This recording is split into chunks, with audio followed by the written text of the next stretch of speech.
काय बोलणार विधान परिषदेचे आजचा शेवटचा दिवस आहे फॉर्म भरण्याचा आणि आपण पक्षातर्फे फॉर्म भरणार आहे का अपक्ष भरणार का सर?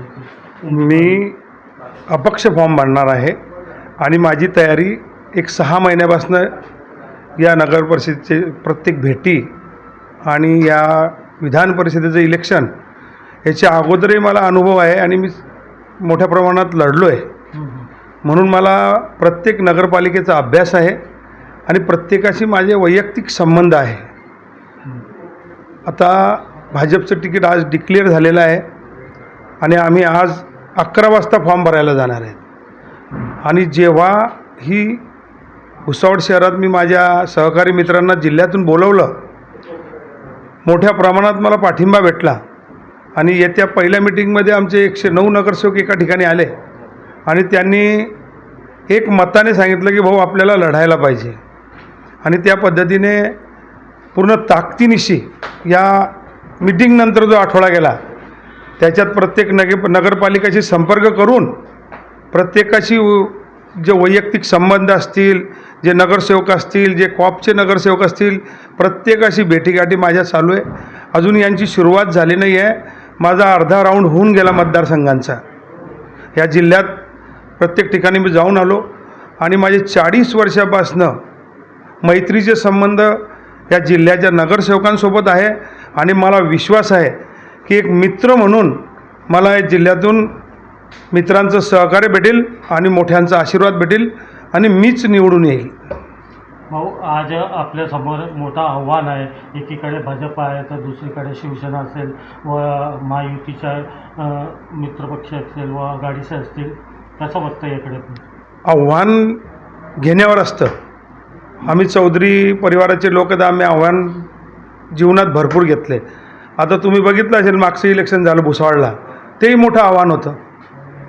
आम्ही जिंकलो त्याच्यामध्ये. आता येणारे आव्हानही आम्ही समोर जाऊ आणि हमखास जिंकू. भाऊ, जसा आपण प्रहार संघटनाचे उत्तर महाराष्ट्राचे अध्यक्ष आहे आणि आता प्रहारतर्फे आपल्याला तिकीट भेटलं नाही का? प्रहार आणि शिंदे साहेबांची युती झालेली आहे, एकत्र आलेले आहेत आणि बच्चू भाऊ आमचे नेते आहेत, त्यांना मी फोन करून सांगितलं की भाऊ माझी इच्छा लढायची आहे आणि त्यांच्या कानावर टाकूनच मी अपक्ष फॉर्म भरलेला आहे, त्यांच्याशी चर्चा करून. कुठेतरी आपल्याला छुपा पाठिंबा आहे का? बघा, छुपा पाठिंबा आणि वैयक्तिक संबंधांवरती हे इलेक्शन असते. पाठिंबा एक वेगळा विषय असतो आणि कोणाला नगरपालिकेचा अनुभव आहे आणि न्याय कसा देता येईल ज्या नगरपालिकेच्या नगरसेवकांना, तो मला दांडगा अनुभव आहे. याच्यावरती मी इलेक्शन मोठ्या ताकदीने लढणार आहे.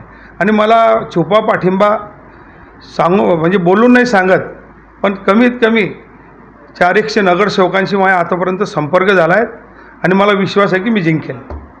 मग दुसरीकडे आपण सांगितले की एकीकडे शिंदे सरकार, शिवसेनाचे आणि प्रहार असं युती आहे. तर आपल्या जिल्ह्यातून पालकमंत्री गुलाबराव पाटील यांनी आपले चिरंजीव प्रताप पाटीलसाठीही त्यांनी तिकीट मागितलं होतं विधान परिषदेचा, परंतु त्यांना नाकारण्यात आलेलं व भाजपची जागा सोडण्यात आली. मग कुठेतरी बंडखोरी होणार आहे का? नाही, तिकीट मागण्याचा अधिकार प्रत्येकाला आहे आणि भाऊने ते मागितलं आणि प्रतापचं कामही चांगलं आहे. पण आता ती जागा सुटताना भाजपला सुटली आणि एक सगळ्या जिल्ह्याला शॉक लागला की हे काय झालं.